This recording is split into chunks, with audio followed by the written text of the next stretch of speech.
Close Up is brought to you by the Kia Sorento R, redefining the power of Kia. Does the school you go to determine how well you do in life?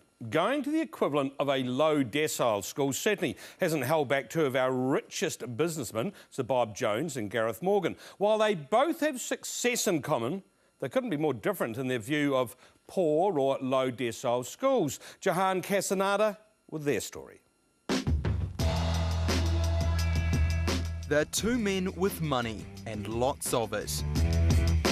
Gareth Morgan, economist, conservationist, motorcyclist. The government is slowly but surely continuing to starve education.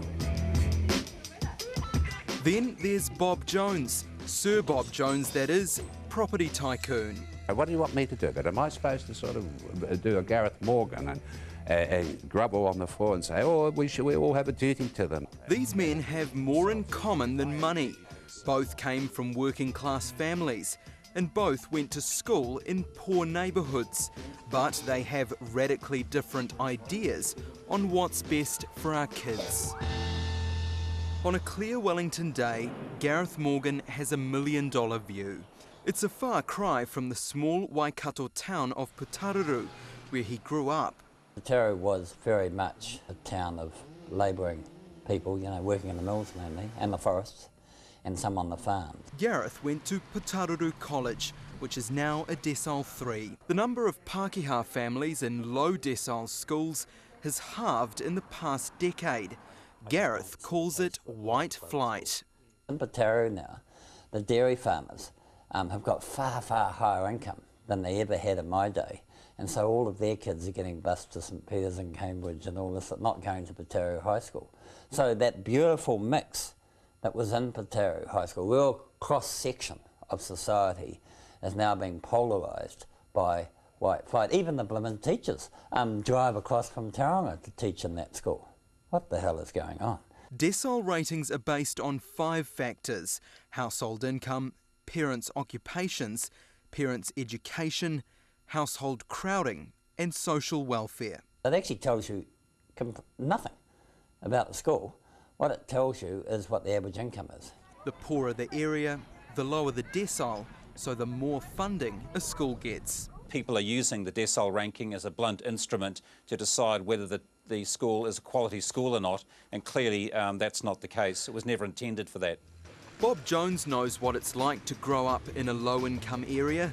He was raised in State House Lower Hutt in the 50s. My parents were like everybody in the environment out there. They were all working class people. My dad was a welder. They all worked in factories, all my peers did. Sir Bob went to Nainai College, then on to university. Do you think your education held you in good stead?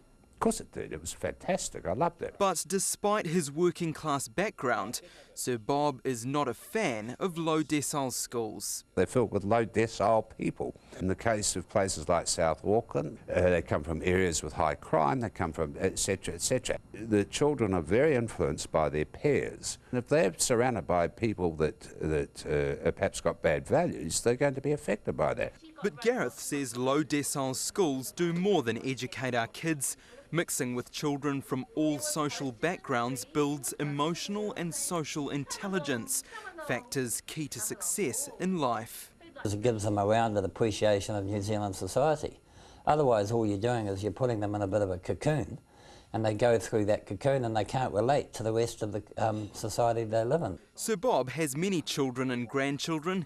He insists on sending them not just to high decile schools, but to private schools. They're growing up surrounded by people with better values than they are down in South Auckland. It's not bloody hard, and it's silly to beat around the bush about it. But you're implying that people with good values wouldn't send their kids to a low decile school? Of course they wouldn't. They'd be very irresponsible to do it if they could afford to get their children. Isn't that elitist? Of course I'm an elitist. We want people to excel. Isn't it all very well if you have the money to afford that, to afford to send your children to private schools? But the reality is not all New Zealanders can afford to send their kids to private schools. You're asking me are they better or not? Yes, they're better. But it's all very well. Don't blame me for people being poor.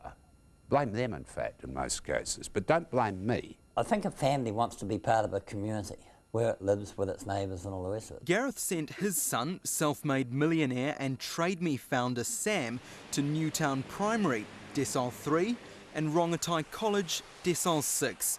Both schools are chocker with Pacific, Māori and refugee students. So I think your children should be sent to the school that's closest to you, and the onus is then on the state to make sure that the delivery of services from all the state schools is, you know, as good as it can be. Isn't that incredibly idealistic? I thought we had a public education system. I thought that's what we were, you know, that's where we're starting from. But not all New Zealand schools are equal. They never will be. These men disagree on low decile schools, but they do agree on one thing. A child's education depends on their home environment, not just on the income of their community. If that child is coming from a good home, parents who teach them to strive and to aim high, their children will be whatever they wish to be, rather than hold the stop-go sign. But there are an awful lot of them that are quite content for their kid to hold the stop-go sign or not even do that.